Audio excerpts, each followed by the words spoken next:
Hello everyone, welcome to तथास्तु ICS. आज हम कवर करने वाले हैं बहुत ही इंटरेस्टिंग सा टॉपिक जो कि बेसिकली हर गवर्नमेंट के टाइम पीरियड में न्यूज़ में रहता है, चाहे वो कोई भी गवर्नमेंट हो। इट डजेंट मैटर कि कांग्रेस है बीजेपी है, ये हेडलाइंस बनती ही बनती है। सो जो हमारा टॉपिक है वो है सेडिशन, यानी कि राजद्रोह। इसके बारे में हम कंप्लीट इंफॉर्मेशन लेंगे कि इसका मतलब क्या होता है, व्हाट डज इट मीन, कहाँ मेंशन है, कहाँ सबसे पहले जो है इसका मेंशन हुआ था, ब्रिटिशर्स के टाइम में या फिर आज़ादी मिलने के बाद हमने स्टार्ट किया है, या फिर जो ब्रिटिशर्स के टाइम में था क्या उसी को ही हमने कंटिन्यू किया है सच, मतलब what is there. Okay, so basically that thing. So sedition and plus the controversies, आपके क्या व्यूज हैं वो भी मैं जानना चाहूंगी। चलिए, so let's get started with the topic that is sedition. Sedition means राजद्रोह and this is being presented by me, my name is Khushboo. So ये जो सेडिशन है इसको पहली बार कहाँ मेंशन किया गया था, राजद्रोह को? तो इंडियन पीनल कोड 1860 में इंडियन पीनल कोड जब बनाया था ब्रिटिशर्स ने, उस टाइम चैप्टर 6 में उन्होंने मेंशन किया था इसको, सेडिशन को। ओके, तो ये पहली बार जो है ये सामने आया, सेडिशन, राजद्रोह वाला सीन।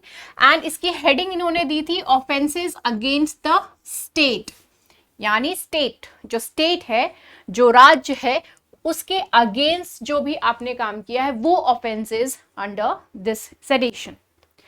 अब ये जब इंडियन कॉन्स्टिट्यूशन की बात आती है तो एज सच सेडिशन का कोई भी मेंशन नहीं मिलता है आपको कॉन्स्टिट्यूशन में, and this becomes very important thing. Okay, constitution में ऐसा कुछ मेंशन नहीं है। The word sedition does not turn up anywhere in the Indian constitution, कहीं पे भी नहीं है हमारे संविधान में इसका मेंशन। प्लीज इस चीज को ध्यान में रखिएगा। अगला पॉइंट ये आता है कि जो आईपीसी का सेक्शन 124A है वो क्या है, वो यही सेडिशन के बारे में बताता है। ओके, सो राजद्रोह, सेडिशन, कहाँ, ये कौन सा सेक्शन है आईपीसी के अंडर? वो है सेक्शन 124A, 124A उसके अंडर। एंड इसमें सेडिशन को डिफाइन किया गया है, प्लस पनिशमेंट्स भी बताए गए हैं कि अगर कोई इस ऑफेंस को करता है, मतलब कोई अफेंड करता है स्टेट को, अगर कोई जो है इस तरीके का काम करता है तो उसको किस तरीके की पनिशमेंट मिलेगी। And there is always a definition about anything. जब भी किसी तरीके कोई ऑफेंस, मतलब कोई भी क्राइम हो, एनीथिंग हो, कोई किसी भी चीज को डिफाइन किया जाता है, ठीक है, तो इसकी डेफिनेशन क्या बोलती है वो हम देखेंगे, राइट। सो सेडिशन कब होता है? जब कोई प्राणी, कोई भी इंसान बोलता है किसी चीज को, राइट, बाय वर्ड्स, बोल करके, इसको मैं कलर चेंज कर लेती हूं, ठीक है, बाय वर्ड्स, किसी भी तरीके से वर्ड्स के थ्रू, या फिर वो जो वर्ड्स हैं वो बोले हुए हों या फिर लिखे हुए हों, कोई भी बात जो है वो बोल करके या फिर लिखे हुए फॉर्म में, या फिर साइंस के थ्रू, किसी तरीके का कोई साइन बना करके, उस तरीके से ऑफेंड करने का बात हुआ, या फिर कोई विजिबल रिप्रेजेंटेशन हो, या फिर किसी भी तरीके का कोई अटेम्प्ट हो जिससे कि गवर्नमेंट के खिलाफ किसी तरीके का कोई हेट्रेट की बात करी जा रही है, हेट्रेट फैलाया जा रहा है, या फिर कंटेम्प्ट की बात हो, या फिर कुछ ऐसा टाइप का सिचुएशन क्रिएट किया जा रहा है कंट्री में जिससे कि गवर्नमेंट के खिलाफ लोग गुस्सा हो बहुत ज्यादा और किसी तरह कोई केओस क्रिएट हो सके, तो तब यहाँ पे ये सेडिशन जो है वो लागू होता है। एंड गवर्नमेंट, वो भी वो गवर्नमेंट जिसको कि इंडिया के लॉ के अकॉर्डिंग एस्टैब्लिश किया हुआ है। Okay, so whoever by words, either spoken or written, or by signs, or by visible representation, or otherwise brings or attempts to bring into hatred or contempt, or excites or attempts to excite of disaffection, excites खुशी वाला नहीं, मतलब किसी के अंदर के एकदम किसी की भावना जो एकदम ऐसे भड़का देना कि गवर्नमेंट के खिलाफ ना उल्टा सीधा काम करने वाला सिचुएशन हो जाए, वैसा। एक्साइट्स और attempt to excite disaffection towards the government established by law in India shall be punished with imprisonment for life, to which fine may be added. Imprison मतलब आजीवन कारावास मिल सकता है, एंड फाइन भी देना पड़ सकता है, या फिर 3 साल का पनिशमेंट हो सकता है, विथ फाइन हो सकता है, या फिर विदाउट फाइन हो सकता है। Any of these can be there. Okay, so ये जो है इसका फुल टू डेफिनेशन है with the punishment, right. So आपको जो है अब सेडिशन यानी राजद्रोह का मतलब समझ में आ गया। बोल करके किसी तरीके के साइन से, कोई इशारे से बोल दिया किसी तरीके की कोई चीज गवर्नमेंट के खिलाफ जो है आप भड़काने की कोशिश कर रहे हो, कोई गलत काम करने की कोशिश कर रहे हो। अब यहाँ पे ये जो ऑफेंस है, वहां पे क्लियरली मेंशन है गवर्नमेंट। ओके, तो ये जो सेडिशन की लॉ एस्टैब्लिश करी गई थी, ये उस टाइम में एस्टैब्लिश करी थी जब ब्रिटिश राज था, जब अंग्रेज थे यहाँ पर। एंड उस टाइम महात्मा गांधी जी ने ये बात बोले थे कि ये जो सेडिशन है ये बेसिकली हमारी बोलने की जो एक आज़ादी होती है उसको ये दबा रहा है, उसको ये फिनिश कर रहा है, हमारी आवाज को दबा रहा है, फिनिश कर रहा है। ब्रिटिशर्स के खिलाफ उन्होंने ये चीज कही थी, वही चीज आज भी कंटिन्यू हो रही है। तो सेडिशन को कहा गया है that it is an offence against the government, जो गवर्नमेंट है उसके अगेंस्ट ये ऑफेंस है। तो एक क्वेश्चन रेज होता है कि गवर्नमेंट के खिलाफ ऑफेंस करना, गवर्नमेंट के खिलाफ कोई चीज बोलना, क्या देश के खिलाफ बोलना होता है? ये एक बहुत ही वैलिड क्वेश्चन है, और ये बहुत मतलब वैलिड और बहुत huge level, huge debatable question है ये बेसिकली।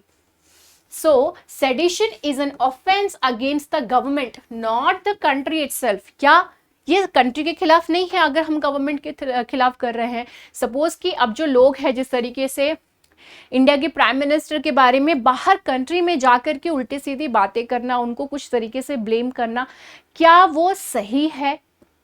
हाँ, क्या आप जो है अपनी कंट्री को, आप प्राइम मिनिस्टर को कोई बात बोल करके क्या आप अपनी कंट्री को डिमीन कर रहे हो, या फिर उस पर्टिकुलर पार्टी को डिमीन कर रहे हो, उस पर्सन को डिमीन कर रहे हो? किसको? या फिर आप मतलब आप इस तरीके से भी लिंक कर सकते हैं कि आप प्राइम मिनिस्टर को अगर आप डिमीन कर रहे हैं कहीं पे जाकर के, तो इनडायरेक्टली आप अपने कंट्री को भी डिमीन कर रहे हो। क्या लिंक्ड है?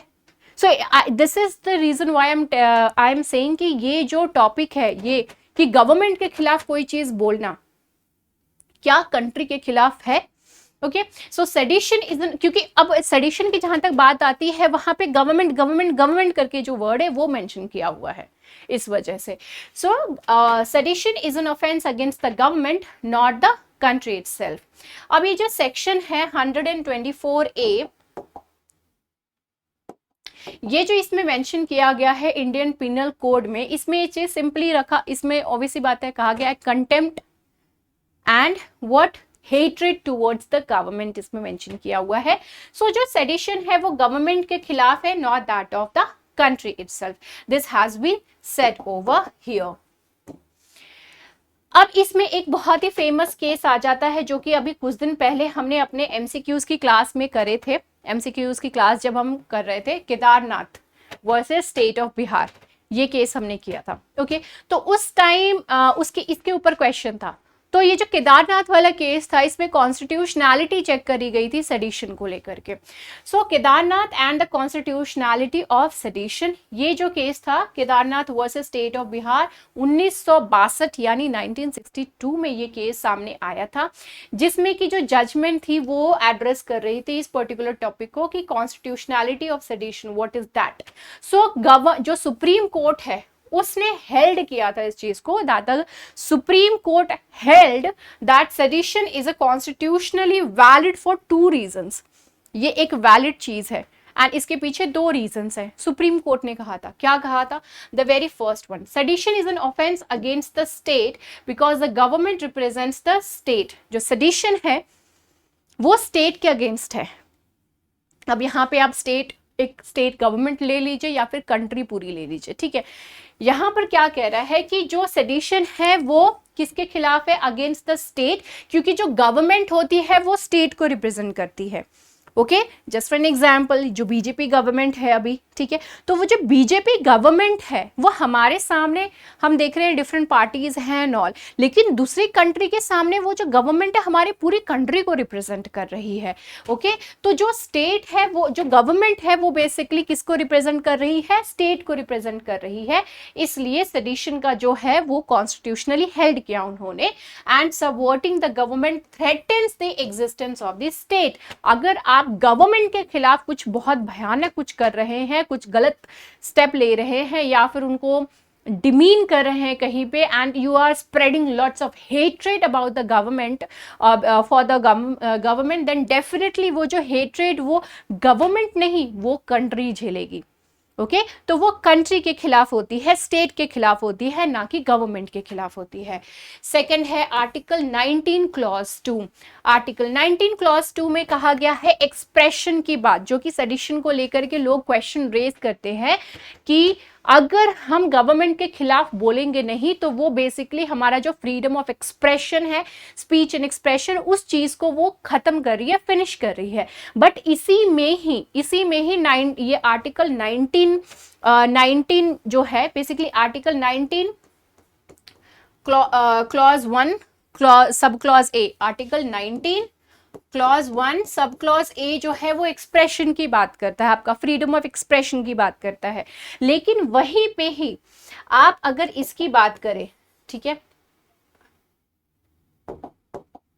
आर्टिकल 19 क्लॉज 2 की अगर बात करें तो ये वहां पे मेंशन किया हुआ है दैट जहां पे भी लगता है कि हमको रोकथाम करने की जरूरत है वहां पे गवर्नमेंट एक तरीके से स्टॉपेज लगा सकती है, in the sense that it means that the constitution allows restrictions on the freedom of speech wherever they feel like कि जरूरी है, एंड उस चीज को उनको सब्सटैंशिएट करना भी जरूरी होगा। ऑब्वियसली बात है, because it is talking about our freedom. So freedom of speech के ऊपर रेस्ट्रिक्शंस लग सकता है in the interest of the state security. अगर किसी के पास जो है कुछ इंफॉर्मेशन है एंड वो इंफॉर्मेशन दूसरे को लोगों के सामने जो है वो रख रहा है, एंड उस इंफॉर्मेशन से किसी का भला हो ना हो, लेकिन हमारी गवर्नमेंट, हमारा जो कंट्री है उसकी सिक्योरिटी खतरे में आ सकती है, यहाँ पे उथल पुथल मच सकता है, बहुत सारा जो है मार काट and everything can be started over there. तो उस टाइप की स्पीच, फ्रीडम ऑफ स्पीच की आप जो बात कर रहे हैं वो क्या मतलब बनता है? कोई मतलब नहीं बनता है। आपकी बोलने की आज़ादी की वजह से अगर किसी का नुकसान हो जाए या फिर जो है हम पूरी कंट्री जलने लगे तो वो फ्रीडम ऑफ स्पीच का कोई मतलब नहीं बनता है, उससे अच्छा तो वो हो ही नहीं। Exactly right. चलिए, सो बेसिकली जो कॉन्स्टिट्यूशनैलिटी हेल्ड करी थी सुप्रीम कोर्ट ने उस time Kedarnath versus state of Bihar का ये जो केस हुआ था। रिसेंटली लॉ कमीशन ने कुछ रिकमेंडेशंस दिए थे ये आर्टिकल को लेकर के, ये जो सेक्शन 124A है इस चीज को लेकर के इन्होंने कहा था कि जो पनिशमेंट है उसको एनहांस करने की जरूरत है। ओके, लॉ कमीशन ने कहा कि जो पनिशमेंट सेडिशन के अंदर दी गई है एंड स्पेसिफिकली नेशनल सिक्योरिटी को लेकर के, तो जब भी जहां पर नेशनल सिक्योरिटी की बात आती है तो in that particular case government को जो एक तरीके से इस तरीके की पनिशमेंट लेके आनी चाहिए जिससे कि लोग डरें। नेशन की security should be the top priority obviously, है ना। So, but recommends enhanced punishment for sedition in the name of the national security. So, section 124A carries a minimum जो है 3 years का punishment with or without fine का जो है अभी फिलहाल इसमें दिया हुआ है। कमीशन ने ये भी recommend किया that Commission's recommendation includes incorporating the notion of tendency to incite disorder in the sedition law. ये जो सेडिशन लॉ है उसमें उन्होंने इस पर्टिकुलर सेंटेंस को ऐड करने की बात करी है, that is tendency to incite disorder. Now what does it mean? Suppose someone is saying something and उस चीज के बोलने की वजह से कंट्री में जो है वो बहुत सारा कुछ भी गड़बड़ काम हो सकता है, कहीं पे कोई हमला हो सकता है, लोग आपस में मर कट सकते हैं, है ना, बहुत सारी चीजें हो सकती है, बहुत सारा जो गलत कार्य है वो बेसिकली हो सकता है। तो उस पर्टिकुलर केस में जो है सेडिशन का चार्ज लगा करके उस पर्सन को पहले ही है जो कि चलो भैया तुम्हारे ऊपर जो है सेडिशन चार्ज लग गया है, यू हैव डन समथिंग जिससे कि डिसऑर्डर क्रिएट हो सकता है कंट्री में, या फिर किस पर्टिकुलर एरिया में इस तरीके की चीज हो सकती है करके, इस वजह से। ओके, सो जो लॉ कमीशन है उन्होंने ये सारी जो एक तरीके से चेंजेस हैं, addition basically you can say, उन्होंने करने के लिए कहा है। अब अनकॉन्स्टिट्यूशनैलिटी ऑफ सेडिशन की जब बात आती है तो बेसिकली अनकॉन्स्टिट्यूशनैलिटी की लोग जब बात करते हैं तो वो बात होती है on the basis of the article 19 clause 1 sub clause A के अंतर्गत इस चीज को बोलते हैं, क्योंकि हमारा फ्रीडम ऑफ एक्सप्रेशन जो है वो बेसिकली खत्म करने की यहाँ पर बात हो जाती है। सेडिशन जो है एक तरीके से हमारी बोलने की जो आज़ादी है उस चीज़ को ख़त्म करने की बात आती है, तो वहाँ पे लोग जो है इस चीज़ को कहते हैं कि अनकॉन्स्टिट्यूशनल है बेसिकली सेडिशन का जो चार्ज है। बट यहीं पे ही कॉन्स्टिट्यूशन में इस चीज़ को भी मेंशन किया हुआ है आर्टिकल 19 क्लॉज 2 को, तो यहाँ पे ये पर्टिकुलर केस जो है थोड़ा सा कॉम्प्लिकेटेड जरूर हो जाता है। Now I would like to know that कि आप लोगों का क्या व्यू है इस चीज को लेकर के। So I would like to know your views over here. I तो फील कि एनीथिंग जो नेशन की सिक्योरिटी है, लोगों की जो सिक्योरिटी है उससे ज्यादा जरूरी तो I don't think so anything is important, what I feel. क्यों आप जब जिंदा रहोगे, सही सलामत रहोगे, तभी आपकी freedom of expression, speech and to come together, to enjoy anything, to be with your family and walk on the street and everything can happen if you are alive, है ना। ऐसे फ्रीडम ऑफ स्पीच का क्या मतलब जिससे कि लोगों के बीच में दंगे हों, दंगे फसाद हों, लोग जो एक दूसरे को पसंद ना करें, नफरत की भावना से देखें, कम्युनल राइट्स हो, तो उस फ्रीडम ऑफ स्पीच का कोई मतलब नहीं बनता है। खैर, so this was it related to the sedition and I hope that you like the class. So see you in the next class guys. Bye bye, take care and have a great time. See ya. Hello.